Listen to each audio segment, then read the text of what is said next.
నిశ్చయముగా నీవు నీ చేతుల కష్టార్జితమును అనుభవించదవు. 128వ కీర్తన 2వ వచనం. ఆమేన్. దేవుని ప్రియులారా, ఈ దినాలలో చూస్తే తమ కష్టార్జితము తాము కాకుండా ఇతరులు, పొరుగువారు లేదా ప్రక్కవారు అనుభవిస్తూ ఉంటారండి.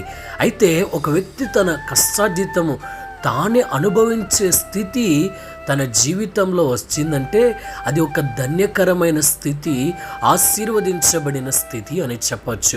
అయితే అటువంటి ధన్యత లేక ఆశీర్వదించబడిన స్థితి ఆ వ్యక్తి జీవితంలో కలగాలి అంటే దేవుని యందు భయభక్తులు కలిగి ఆయన త్రోవలందు నడుచుకొనుట వలన దేవుడు ఆ వ్యక్తిని ధన్యుడిగా చేసి ఆశీర్వదించబడిన వ్యక్తిగా, దీవించబడిన వ్యక్తిగా మారుస్తాడు. దేవుని ప్రియులారా, అతడు తన కష్టార్జితము తానే అనుభవించుటకు సామర్థ్యం అనుగ్రహిస్తాడు.